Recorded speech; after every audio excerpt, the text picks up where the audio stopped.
बिस्मिल्लाहिर्रहमानिर्रहीम। Dear student आज हम ब्रांचेस ऑफ केमिस्ट्री पढ़ेंगे और इसमें सबसे पहला ब्रांच जो है वो है हमारे पास physical chemistry. Now what is physical chemistry? The branch of chemistry that deals with the laws and theories to understand the structure and changes of matter is called physical chemistry.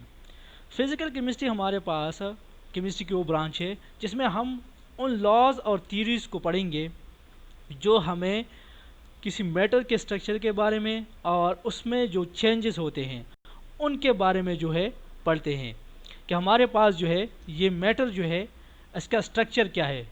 For example water is a matter, अब इसका structure क्या है।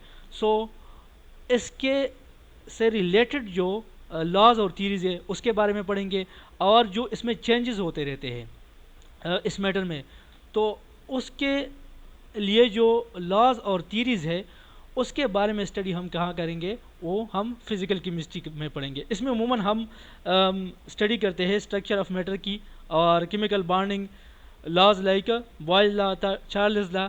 सो हम उन laws और theories को पढ़ेंगे जिससे हमें मैटर के स्ट्रक्चर और उसमें जो चेंजेस होते रहते हैं उनके बारे में स्टडी करते हैं। इसके बाद ही second branch organic chemistry. So organic chemistry जो है ये हमारे पास क्या है? The branch of chemistry that deal with the substance containing carbon is called organic chemistry। ये हमारे पास केमिस्ट्री की वो ब्रांच है जिसमें हम कार्बन कंटेनिंग कंपाउंड के बारे में स्टडी करते हैं। जिस चीज़ में कार्बन हो तो उसकी स्टडी जो है हम कहाँ करेंगे, वो ऑर्गेनिक केमिस्ट्री में करेंगे। या दूसरे अल्फाज में हम इसमें हाइड्रोकार्बन और उसके डेरिवेटिव्स के बारे में स्टडी करते हैं।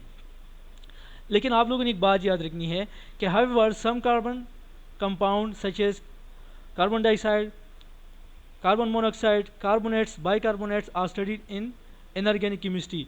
अब इन सारों में जो है हमारे पास कार्बन है और आप लोगों ने पढ़ा कि ऑर्गेनिक केमिस्ट्री जो है वो हर उस कंपाउंड की स्टडी है जिसमें कार्बन हो। लेकिन आप लोगों ने एक बात याद रखनी है कि इन कंपाउंड्स में अगर आप देख ले carbon dioxide, carbon monoxide, carbonates, bicarbonates, इनमें भी कार्बन होता है, लेकिन इसकी स्टडी जो है हम क्या करेंगे, ये ऑर्गेनिक केमिस्ट्री में नहीं करेंगे।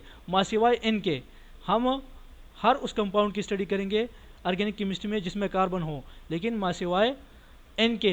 क्यों? क्योंकि इसकी नेचर जो है वो ऑर्गेनिक कंपाउंड की तरह नहीं है। सो उसकी स्टडी जो है हम कहाँ करेंगे, वो हम इनऑर्गेनिक केमिस्ट्री में करेंगे। ये बात आप लोगों ने याद रखनी है। इसके बाद है third number branch inorganic chemistry. So the branch of chemistry that deal with the elements and their compounds except organic compound is called inorganic chemistry. ये हमारे पास केमिस्ट्री की वो ब्रांच है जिसमें हम हर उस एलिमेंट और हर उस कंपाउंड की स्टडी करेंगे जो हमारे पास क्या है, ऑर्गेनिक ना हो। फॉर एग्जांपल हमारे पास अमोनिया हो गया, ठीक है, ये हमारे पास नाइट्रिक एसिड हो गया, सल्फ्यूरिक एसिड हो गया और सोडियम हो गया, ऑक्सीजन हो गया। तो इनकी स्टडी जो है हम कहाँ करेंगे, ये हम इनऑर्गेनिक केमिस्ट्री में करेंगे। सिंपल अल्फाज में हर उस कंपाउंड और एलिमेंट की स्टडी है जो ऑर्गेनिक ना हो।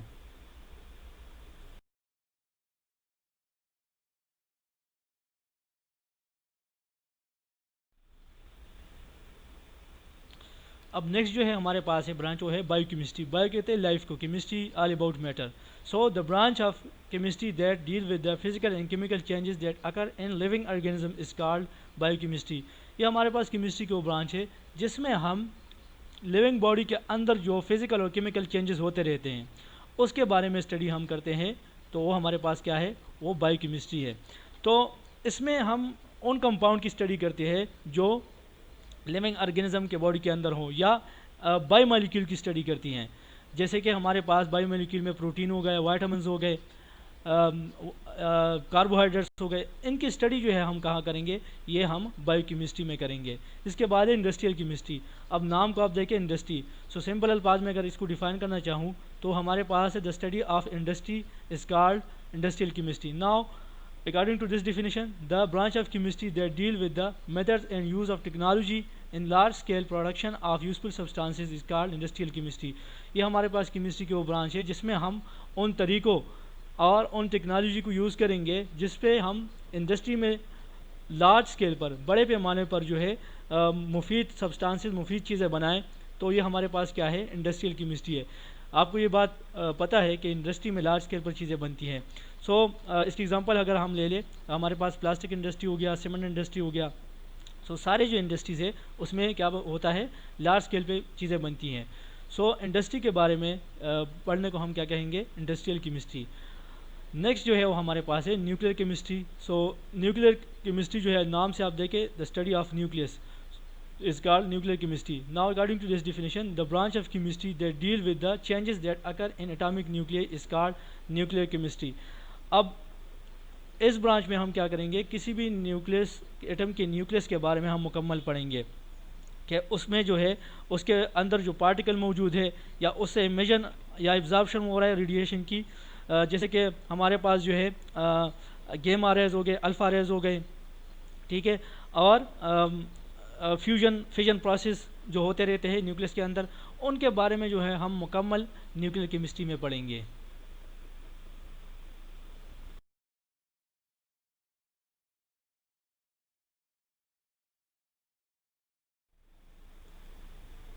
अब जो नेक्स्ट ब्रांच है वो हमारे पास है इन्वायरमेंटल केमिस्ट्री। आपके इर्द गिर्द जो भी चीज़ें हैं वो आपका इन्वायरमेंट है। सो the branch of chemistry that deal with the chemical and toxic substances that pollute the environment and there adverse effects on human beings is called environmental chemistry. Environmental chemistry हमारे पास केमिस्ट्री की वो branch है जिसमें हम उन chemicals और toxic substances जो जहरीले सब्सटेंसेस हैं उनके बारे में पढ़ते हैं जो इन्वायरमेंट में पोल्यूशन पैदा कर रहा है, और फिर उसका जो है साइड इफ़ेक्ट क्या है ह्यूमन बींग्स पर। उमूमन इसमें हम एक इंटरेक्शन पढ़ते हैं, एक ताल्लुक़ पढ़ते हैं, रिलेशनशिप पढ़ते हैं between the chemicals and environment. इसके बाद है एनालिटिकल केमिस्ट्री। एनालिटिकल जो है एनालिसिस से निकला है, एनालिसिस मीन तज्जिया। तो इसमें हम किसी मैटर के बारे में तज्जिया करेंगे। सो the branch of chemistry that deal with the qualitative and quantitative analysis of matter. इसमें हम किसी भी मैटर के क्वांटिटेटिव और क्वालिटेटिव स्टडी करते हैं। अब हमारे पास क्वालिटेटिव एनालिसिस क्या है और क्वांटिटेटिव एनालिसिस क्या है। So qualitative analysis means what kind of atoms molecule are present. Qualitative analysis का मतलब ये है कि ये जो मैटर बना है ये किस किस्म एटम से या मॉलिक्यूल से बना है। While quantitative analysis means how much mass and number of these atoms or molecule are present। अब ये हमें मकदार के बारे में बताएगा।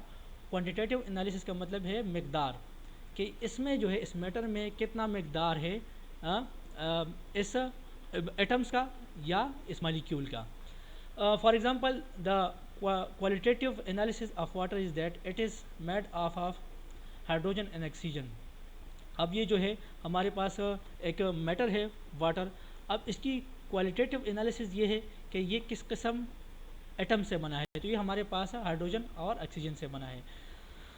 So the quantitative study of water is that it contains 2 atoms of hydrogen and 1 atom of oxygen. अब ये किस किस्म जो है या इसमें कितना जो है हमारे पास मैस इन्वॉल्व है या एटम इन्वॉल्व है इस वाटर में।